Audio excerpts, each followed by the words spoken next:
Gano'n ka-challenging para sa inyo isulong yung fitness programs?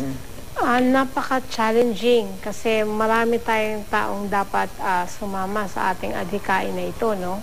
Sa ngayon, mga doktor pa lang ang sumasama sa akin. Saka marami po yung nagsasabi na wala silang panahon para mag-exercise. Palagi.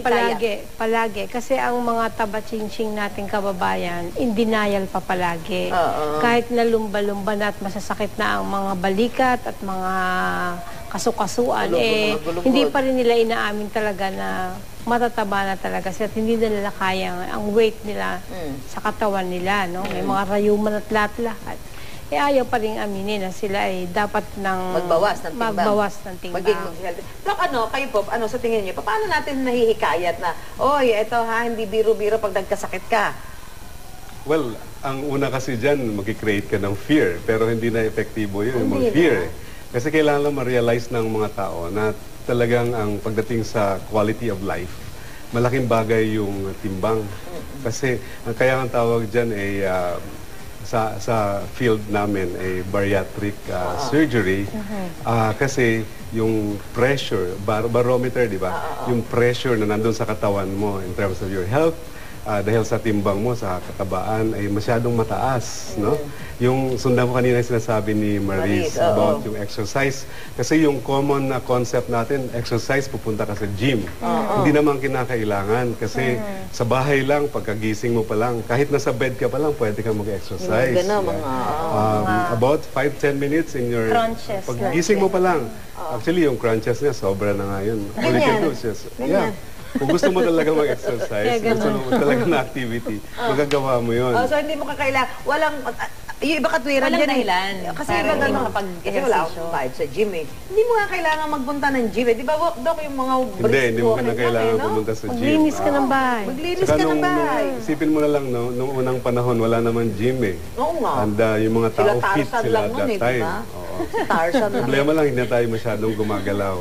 Ganyan din sa mga bata, yung topic natin today, sa mga bata, hindi na masyadong gumagalaw. Wala na silang masyadong activity, yung play nila nasa na lang, virtual na lang. Dapat na patentero pa rin, lumabas na ba? Ay, naku, ikaw ba, Maris, sinabot mo yung mga ganong panahon? Oo naman. Yung sikyo, diba? Patentero. Patotot, diba? Patotot. Sa gitna. Jumping rope.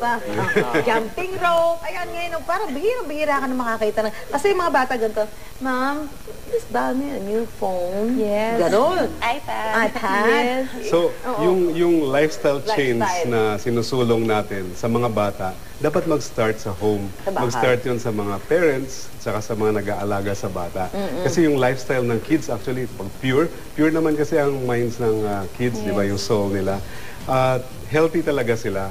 Kakain lang sila pag nagugutom sila. Pag hindi sila nagugutom, maglalaro yan eh. Problema sa atin ay, kunyari, parents or mga nannies, hahabulin mo sila ng pagkain pag hindi sila kumakain. Kasi ang nasa isip kasi natin, na healthy ang baby mo or yung anak mo, pag yan ay chubby. Yun ang concept kasi. Kailangan palitan yung concept na yun. Cute naman ito. Sa mga umiinda po na masyadong mahal para yung proper nutrition, masyado raw mahal. Anong dapat naranasan ko yan, Maris, no? Ilang beses na ako nagpapayat. Kaya nga ito ang advocacy ko. Kasi sa isang taon yata, 3 beses ko nang inattempt na magpapayat.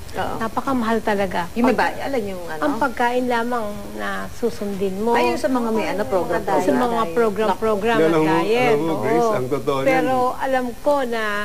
mas mura magpapayat eh. Talbos ng kamote lang.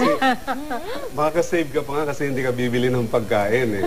Ang problema mo is mag-shift ka lang sa mindset mo eh. Gusto mo ganitong klaseng pagkain. Ito lang mo papapayat sa'yo. The truth is not. Ilaga mo lang yung mga talbos-talbos na yan, okra, ay tignan ko lang, hindi ka nagay na ako sa kamote, sa lahat. Gusto ko lang bigyan ng pansin yung pag-shift ng concept, yung idea. Kasi pag sinabi na kasi natin na magpapapayat, ang feeling natin is hindi na tayo kakain, diet tayo. Actually, bumabalik ka lang sa normal way of eating. Because at this point in time na chubby ka, mataba ka, ikaw talaga ay nag-overeat. You have to accept that na nag-overeat ka. Because 9 out of 10 ng causes ng obesity is still overeating. Wala yung genetics na yan, yung hormonal patterns na yan. 9 out of 10 still overeating.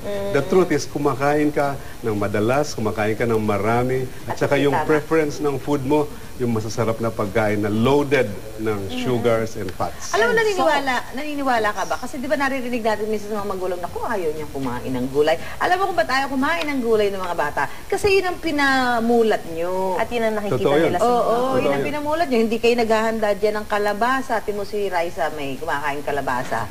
Kasi pinapakain siya ng magulang niya. Tumabilis yan tumanda. Oo, di ba? Ang bilis na butcher na yun. Doc, final message natin.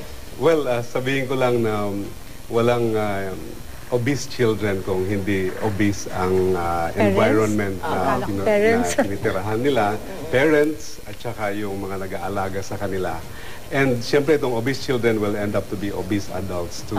Yes. Pero pagdating sa adult obesity, it's still about overeating, mga kaibigan. And pagdating po sa overeating, it's the hedonistic lifestyle that we have. Hedonistic lifestyle means self-centered lifestyle. Gusto natin yung pleasure parati. Yun ang hedonism.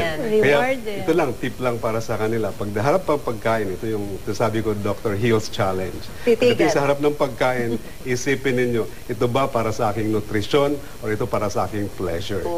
Pagdating sa issue na yan, pag kayo ay truthful to yourself, maglulose po kayo ng weight even without doing Ganun pala yung anything. Maris, pagtingin na sa pagkain. Di ba papayatin mo ko, Doc? Tumapayat ka na. Ay, nako, salamat. Papayatin tayo.